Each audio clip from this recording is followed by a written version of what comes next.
Chapter 19, Time Out. 19. There's a cow on the desk. Interesting. Okay, here we go. Miss Sarves taught the class on the 19th story. There is no 19th story. And there is no Miss Sarves. Huh? You already know that. But how do you explain the cow in her classroom? Wait a minute. There's no 19th story and there's no Miss Sarves.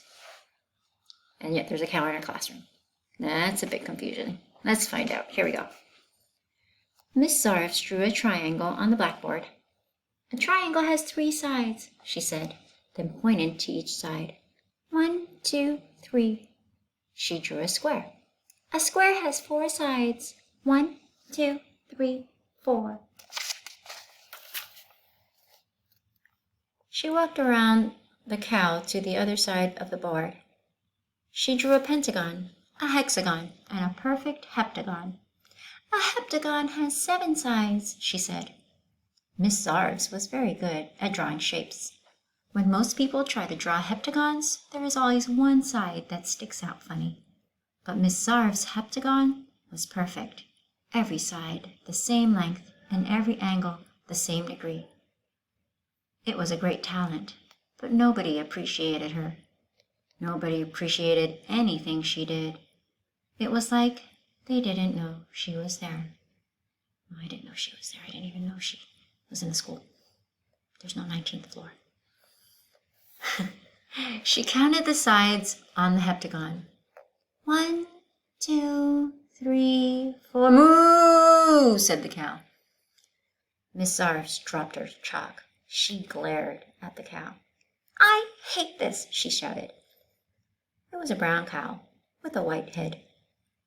It's all right, Miss Sarves, said Virginia, her best student. I'll get the chalk for you. No, said Miss Sarves. Leave it where it is. The cow made me drop the chalk. The cow should pick it up. Her students gaped at her. Gaped. I wonder what that means, gaped.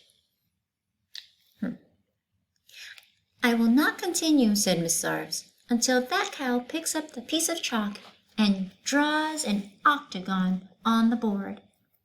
She folded her arms across her chest, stared at the cow, and waited.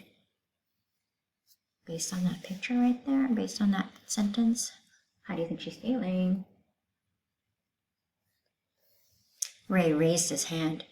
Yes, Ray, said Miss Sarves, arms still folded across her chest. Cows can't pick up chalk, said Ray. Miss Sarves sighed. I know, she said, and I can't teach with a cow in my classroom. No one had ever seen Miss Sarves so upset. She usually had a pleasant disposition. It's okay, Miss Sarves, said Virginia. I don't mind the cow. You get used to it after a while, said Ray. What cow? Asked Nick. Oh, that one. I forgot it was there. Miss Sarves smiled. She knew her students were trying to make her feel better. Other classrooms have goldfish and hamsters, said Virginia. It's really no different. No, said Miss Sarves. I won't have it. All my life I've tried to be accommodating. I've never been one to complain. And what has it gotten me? A cow. She shook her head. When I was a little girl, my friends never did what I wanted to do, she said.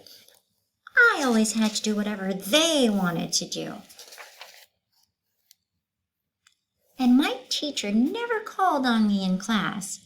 She always called on the kids who just shouted out without raising their hands, even though she said she wouldn't. She'd say, I won't call on you if you don't raise your hand. But then she always did anyway. But I was a good girl. I never shouted out. And she always did things alphabetically, so I always was last. I was always last, if there was a time for me at all. My parents were too busy for me. They were always dressing up and going out to fancy parties. I had to tuck myself in at night and wish myself sweet dreams. She took a tissue out from her sleeve and wiped a tear from her eye. Still, I always try to keep a smile on my face. Well, not anymore. The days of walk all over Miss Sarves are finished. She threw open her classroom door. The squeaky wheel gets the grease. What are you going to do? Asked Virginia. I'm going out there, said Miss Sarves, and I'm not coming back until I get some grease. She stepped outside. She decided she'd go right to the top. So she headed down the stairs to the principal's office. Joy and Marcia were coming up the stairs. Todd is uglier than... said Marcia. I don't like to say that word. I can read it, but I'm not going to say it. Let me say that again. Todd is uglier than said Marcia. You're crazy, said Joy. He is than ugly. Ooh, teased Marcia. I'm going to tell Todd you think he's cute. Miss Sarves stepped in front of them. What are you children doing out of class? She asked. I didn't say he was cute, said Joy. He's just not as ugly as he is, That means you think he's handsome, said Marcia. Are you going to marry him? I asked you a question, said Miss Sarves. Ugh, gross, said Joy. I'm a teacher, said Miss Sarves. That means you are supposed to listen to me. Joy and Marcia walked right past her. Miss Sarves sighed, then continued down to Mr. Kidwater's office. She took a deep breath, steadied her nerves. She was about to knock, then changed her mind and just marched right in. Hey, Kidwater, I want to talk to you.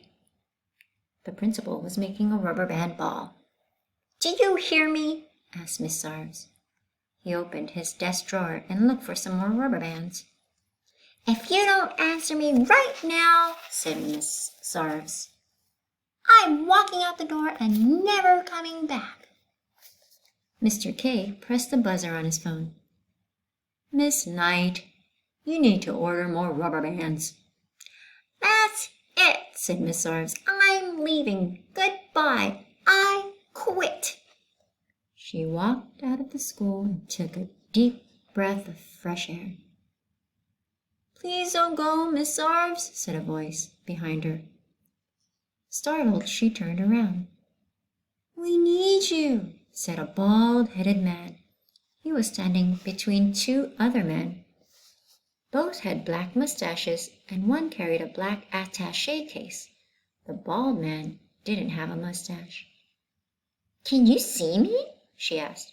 Yes, of course, said the bald man, and we appreciate all your hard work. You do? All three nodded very sincerely. Miss Sarves was touched.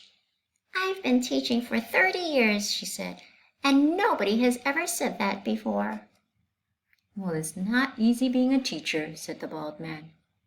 I don't get any respect, said Miss Sarves. People treat me like I'm a nobody. It's not easy being a teacher, said the man with the attaché case. You have to work long hours for very little money. I've never even gotten paid, said Miss Sarves. And this is the first time in 30 years I've ever left the building. It's not easy being a teacher, agreed the other man with a mustache. Even the book I'm reading to my class, said Miss Sarves. The author makes fun of teachers. It's a tragedy, said the bald man. Then why do it? Asked Miss Sarves. Why teach anymore? I could quit and nobody would care. The children need you, all three men said together. Miss Sarves sighed. I like to teach, she said. I really do. I love the children. It's just... She stopped and wiped her eyes. The man with the attaché case opened it. He took out a handkerchief and handed it to Miss Sarves. Thank you, she said, blew her nose, then gave it back to him. He placed it back in his attaché case. Can you at least get the cow out of my classroom? She asked. The bald man smiled. I'll see what I can do, he said. Miss Sarv smiled as she slowly shook her head. Then she turned and walked back into the building. Dun, dun, dun. See you tomorrow.